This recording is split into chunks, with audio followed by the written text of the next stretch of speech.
smartphone because we don't have a fixed agenda. I just photographed the Barcamp sessions. Yeah, but you're right, you're here. Gregory. You will tell us something about, I think you can say it in your own words, but as I read it on the Barcamp schedule, I thought, hey, it's already late in the afternoon and now we have some fun. The fun side of OpenStreetMap, Gregory. I'm very interested and happy to have you here and have some fun in the late afternoon. Yeah.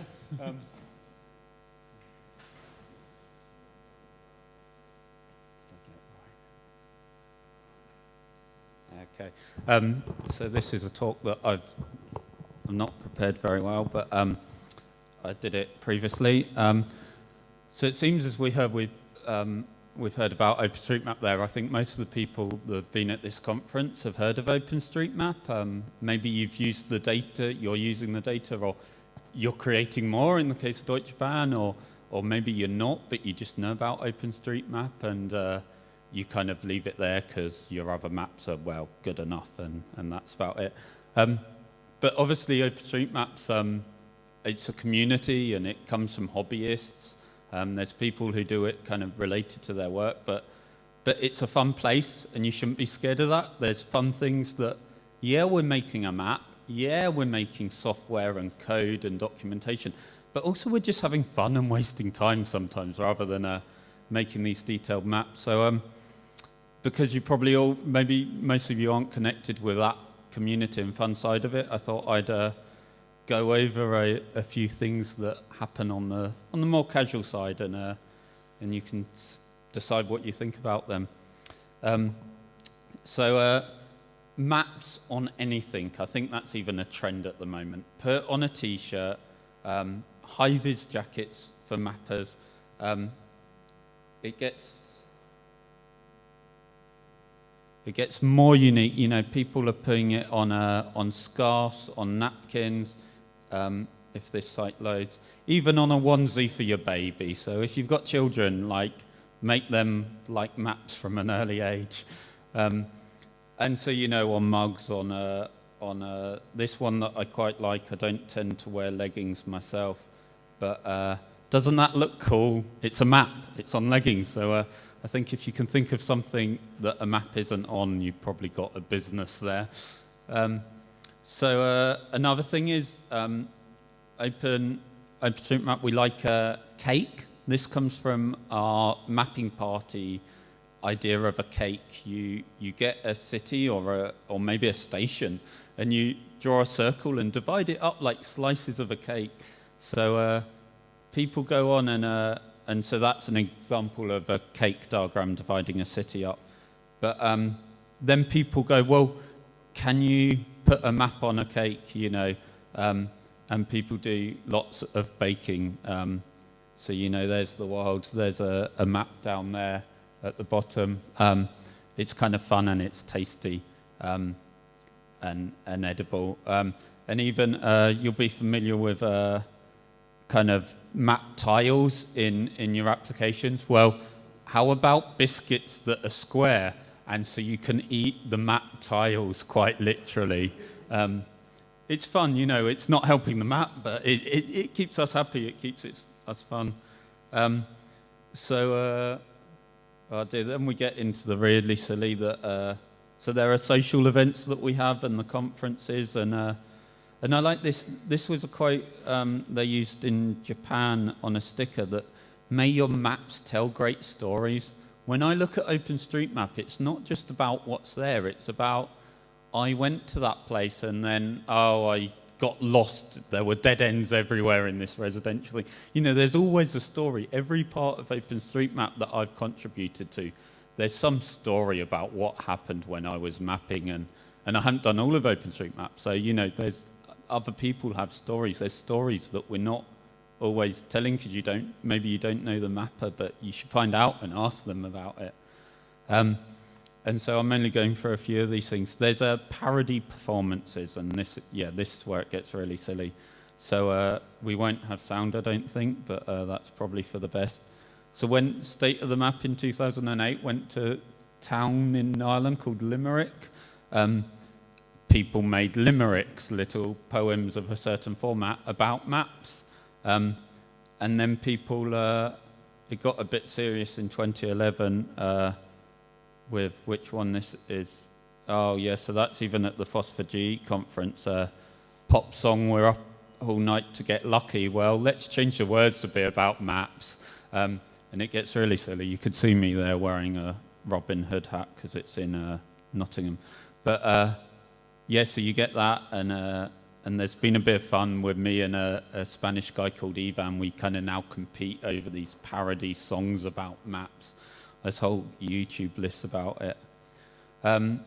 Another thing that I think is quite good and sort of underused is these go back quite old, but there's the OpenStreetMap obsessive compulsive disorder, or the OpenStreetMap purity test. So this is really dated and probably needs updating by someone. But, ask some questions. How much mapping do you do? Have you done indoor mapping? Have you mapped all the ticket machines in your local station? That means you're really obsessed with OpenStreetMap. Do you know Steve Coast type thing? Silly questions like that. That doesn't make you a better mapper or not. Maybe you're better if you don't know him. But it's kind of fun, isn't it, to have these scores. There was even one quiz that was quite good. Geo Awesome did a quiz on OpenStreetMap. So I posted this to Facebook, and my friends that have no geo or mapping connection, they kind of they loaded it up. I don't know why, and started doing this. So you can. It's like a BuzzFeed type thing. It's quite fun and simple to do. I have to say I got 2 questions wrong on this. It's only about 10 questions. Yeah, I got 2 wrong. I think one I don't know. I'd like to say it was a mistake. The other one though was actually wrong in their system. So that question they've now fixed, which was fun. So it's even better if you have a quiz and you're better on it. There's an OpenStreetMap. There's a lot about there's the data that's great, that you can get things like elevators out of this OpenStreetMap data, stuff that people don't realize is in there. You can say, not always a map. You can do analysis on that. But there's also the metadata. So this is quite fun. It's how did you contribute, So I'm described by this tool and this account of mine as a heavy mapper. But it tells me things like, where do I map the most? It's this city called Durham, which kind of makes sense because that's where I live. But, tells you stuff about where you first started. That's kind of fun. I have not been to 28 countries, but in a manner of speaking, I have. And I would never have thought I've mapped in 28 countries. But, there's been various humanitarian things in Philippines and South Sudan and Egypt. That's why I've been there. I don't travel that much. But then there's some, when I've traveled through Belgium, I stopped to change trains at the station. So did a little bit of mapping there. And yeah, in fact, it says I did one edit, which included 54 changes. That's not much. It was probably just a few benches and things, but that's enough to add up to my country score. And you can see since I went to university about here and did a lot more mapping because nobody studies. And then I kind of had to do my final project, and then I got a job. And then my job was more about OpenStreetMap, so it went up a bit because I could do that at least on my lunch breaks, if not during the daytime when I should be working for clients. But it's quite fun. So there's lots of metadata there that I'd love to explore more. One guy in Canada is really fun. He made it's a while ago, so he's not made it very big. But the idea of this is Richard. He's made his baseball card, or as I like to think of them, top trumps. So I don't think anyone's printed these yet, but wouldn't that be fun, just competing with your mappers and stuff like that? you know, again, it's not really even maps at this point, is it? Is there a map on that image? No, but it's fun stuff. Why don't we do this? Even if you're not involved in OpenStreetMap, have a look, have some fun. I think rewards are becoming a bigger thing a bit, but there used to be a thing in OpenStreetMap that you used to get some awards, and so you know it was who's made an amazing contribution to the community, and so they could put this on their user page, various things, who's mapped their whole town, you know, or solved a code problem. There was something, I haven't got a link, I can probably type it in, so I think it's geobadges.org. So someone's created their systems now for online that you can get different badges. So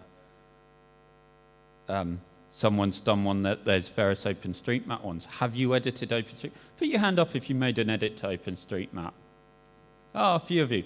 Well, you can go on this website and you can get a little badge down there that says, I'm an OpenStreetMap editor. I don't care how much you've done. You've earned that, you know.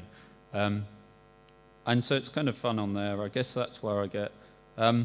There's more stuff. I've put this together, but there's on the OpenStreetMap wiki. There's a whole page, a whole category of fun stuff. So you've even got some games. There's one that uses OpenStreetMap data for trains, and you can pretend to be Deutsche Bahn, basically a train company, and you go by the tracks, but it's based on real data because it uses OpenStreetMap. But some of these things I mentioned. There was one I wanted to mention, but I'm not sure if it's on here. So there's also someone invented a thing called geo-yoga at one of our conferences, that you had to put your body into a shape of a country or a geographic form, and then other people guess it.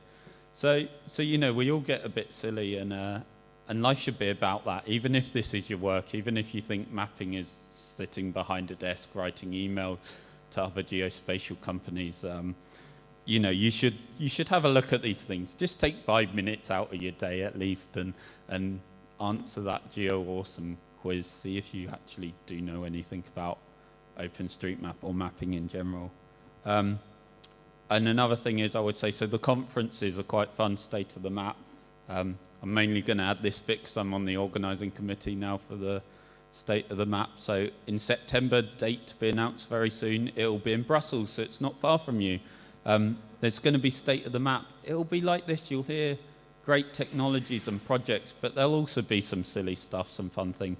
We'll kind of try and keep it not too embarrassing, but you know, you'll hear actually there's a community, there's passionate people. I'm sure Raylan's learning that, and Alex, about that there's these people that are doing it for free and fun, and they'll tell you where your elevators are if you've lost them, you know. Like, you should engage with them and make sure they understand why it's fun, or try to, and yeah, you know, say, cool, we appreciate that you're having fun. So that's it. Have a look more at the fun stuff page on the wiki if you want to, or come to the conference and learn some more things. Thanks, Gregory. So, any additions or comments, laughs?